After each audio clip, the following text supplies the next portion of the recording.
Bonsoir, merci de nous rejoindre sur Télésud. Soyez les bienvenus. Vendredi 11 mai, à la une de cette édition, 8 dirigeants africains et plusieurs centaines d'hommes d'affaires venus du monde entier ont assisté hier à Addis Abeba, la capitale éthiopienne, à l'ouverture officielle du 22e Forum économique mondial sous le thème « Façonner la transformation de l'Afrique ». Après la cérémonie d'ouverture de ce forum, les participants ont abordé les grands défis liés aux investissements en Afrique. Et puis nous irons au Bénin, où plusieurs centaines de Togolais ont manifesté devant les bureaux des Nations Unies à Cotonou pour demander au Haut Commissariat aux réfugiés de leur trouver une nouvelle terre d'asile. La plupart de ces réfugiés vivent dans le camp d'Akamé, à 100 km de Cotonou. Ils se plaignent de l'absence de sécurité. Le ministre de l'Intérieur du Bénin, Benoît Degla, a demandé aux réfugiés togolais de rentrer dans leur pays. Et puis au Cameroun, 15e édition des Jeux universitaires de Buea qui se termine demain. Durant ces festivités, quelques étudiantes se sont laissées immortaliser en tenue traditionnelle par le photographe sur le campus. Il s'agit pour ces jeunes filles de redécouvrir la culture africaine et puis aussi de faire un retour aux sources. Mais avant de développer les titres, le taux officiel de participation aux élections législatives en Algérie a été établi à 42,9%. 4 électeurs sur 10 se sont donc rendus aux urnes hier pour élire 462 députés. La participation s'affiche supérieure à celle du précédent scrutin législatif de 2007. Le FLN, Front de Libération Nationale, le parti présidentiel, reste la première formation du pays.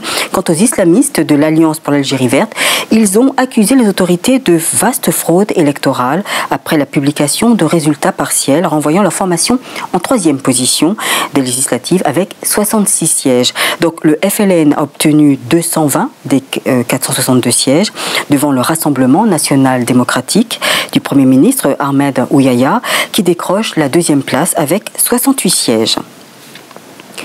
Je vous le disais en titre, hier s'est ouvert à Addis Abeba en Éthiopie le Forum économique mondial sur l'Afrique. Cette rencontre qui réunit des chefs d'État et personnalités originaires du monde entier a pour objectif d'aborder les questions liées à l'environnement et au rôle de l'Afrique dans l'économie mondiale. Le président Ali Bongo Ondimba, présent au forum, a défendu devant ses pairs de la sous-région et du reste du monde entier son engagement et sa foi en une Afrique verte et économiquement forte. Reportage Lazo Aborneur, Lampère Mpori. Cette plénière a été animée par un panel de 4 chefs d'État et de gouvernement. Les chefs d'État de Namibie, du Nigeria, du Gabon et d'Éthiopie. Les différents leaders se sont appuyés sur les facteurs importants pour justifier du leadership dans nos États. Développer les institutions solides, capables, elles, de manager un développement dans les règles de l'art.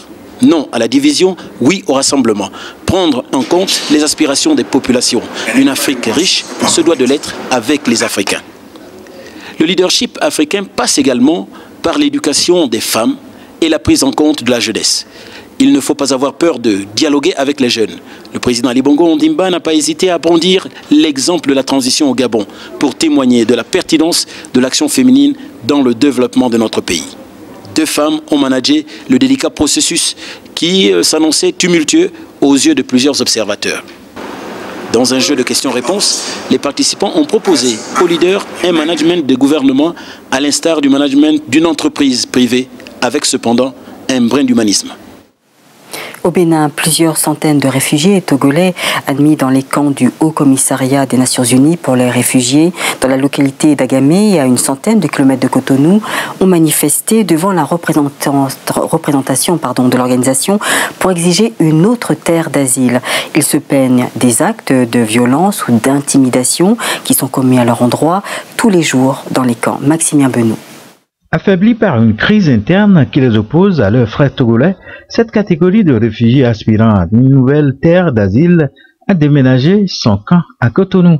Certains sit-in devant le Haut Commissariat pour les réfugiés pour crier leur ras-le-bol et dénoncer le manque de sécurité sur les sites qui les abritent. Après plusieurs tentatives, chaque fois soldées par des échecs, d'avoir une autre destination, certains se sont ravisés et demandent la carte de réfugié. Ils nous ont donné une attestation provisoire. On a accepté, valable pour 1 an. Donc après 1 an, a été renouvelé. Si il faut nous donner attestation provisoire 3 fois de suite, c'est que nous ne sommes pas reconnus. Ils ont tous dormi à la belle étoile cette nuit et espèrent du Haut Commissariat pour les réfugiés une issue favorable à leur requête.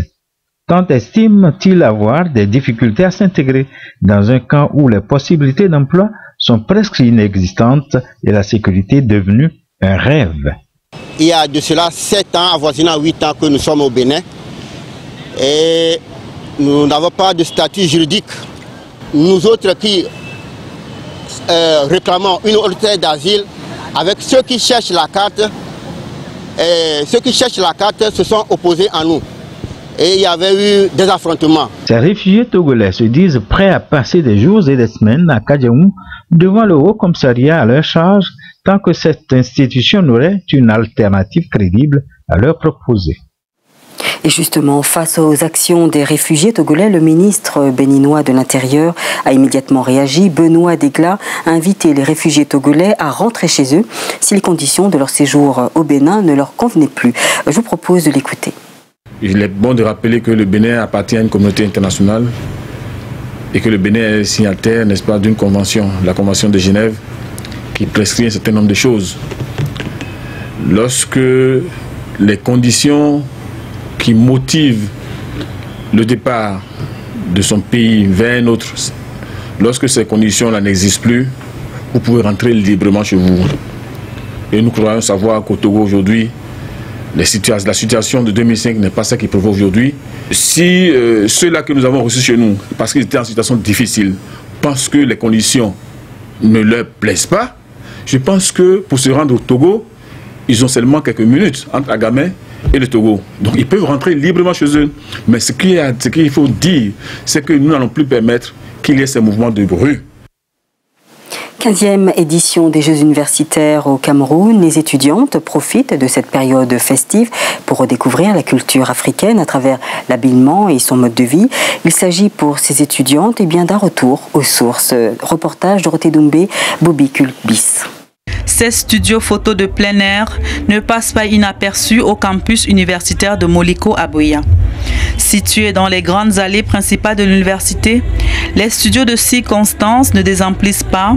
De nombreuses filles venues à Buea veulent rentrer avec ce souvenir traditionnel. C'est juste que pour me faire plaisir et me rappeler de la tradition africaine.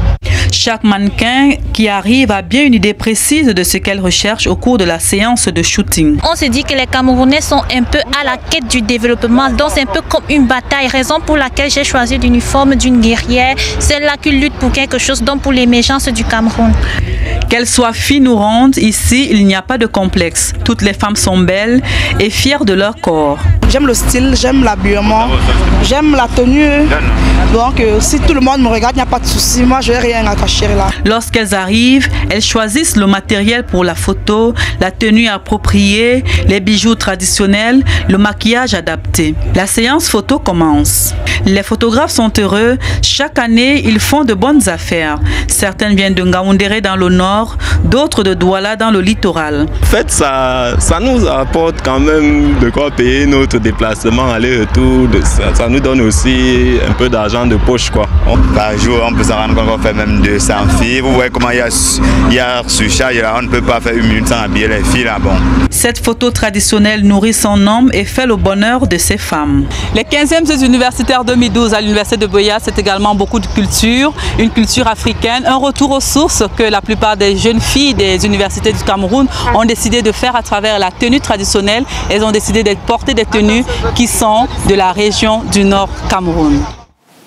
Dans le reste de l'actualité, hier, la commémoration de l'abolition de l'esclavage s'est poursuivie en début de soirée sans François Hollande, le nouveau président, à la place du général Catroux dans le 17e arrondissement de Paris. Devant le mémorial de l'esclavage, Claude Ribes, président de l'association des amis du général Dumas, a solennellement demandé aux autorités présentes et à l'assistance d'ouvrir en ce 10 mai une année consacrée à la mémoire du général Alexandre Dumas, né esclave en 1762 est mort libre en 1806. Reportage Fatouma Garba, Christian Mambou. Ils sont venus nombreux pour rendre hommage au général Dumas, père du célèbre écrivain Alexandre Dumas. Bernard Debré, Marie-Georges Paul Langevin, Victorin Lurel ou encore Brigitte Custer, la maire du 17e arrondissement, et bien d'autres élus locaux se trouvaient sur cette place du général Quatroux. Permettez-moi, en tant que maire du 17e arrondissement, de vous souhaiter la bienvenue devant ce monument dit des fers brisés. Cette place a été dévoilée en 2009, cette œuvre dédiée au général Thomas Alexandre Dumas, dont nous fêtons cette année le 250e anniversaire de la naissance. La représentante de la mairie de Paris a également apporté un hommage appuyé à celui qui, né esclave, s'est battu pour la France toute sa vie. Il est aussi une figure majeure du combat pour les droits de l'homme. Du côté de la mairie de Paris, on reconnaît aujourd'hui la nécessité d'instaurer l'histoire de l'esclavage dans l'enseignement primaire. Claude Ribes, à travers sa fondation, se bat pour que le général Dumas soit reconnu membre de l'Ordre national de la Légion d'honneur. Depuis 1802, l'entrée dans l'Ordre national de la Légion d'honneur, à laquelle il pouvait prétendre plus que tout autre, lui est refusée, simplement à cause de la couleur de sa peau.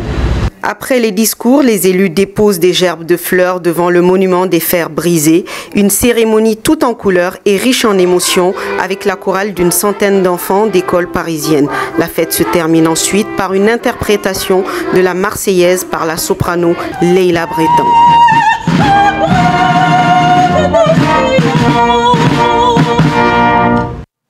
Fin de cette édition, je vous rappelle la principale information. Chefs d'État africains, hommes et femmes d'affaires en provenance de plusieurs pays se sont réunis à Addis Abeba à l'occasion de la tenue du Forum économique mondial sur l'Afrique dans la capitale éthiopienne. Durant 2 jours, l'Éthiopie a offert une occasion exceptionnelle de réunir les dirigeants panafricains et du monde pour discuter de l'avenir du continent. Merci de nous avoir accompagnés tout au long de cette édition. Prochain rendez-vous avec l'info demain avec le JT du week-end tout en images. Et puis dès lundi, vous retrouverez Nidia Paliakara à cette même place à 21h. Tout de suite, le JT Sport animé par Ahmed Parizeau. Et moi, je vous souhaite un bon week-end et reposez-vous bien.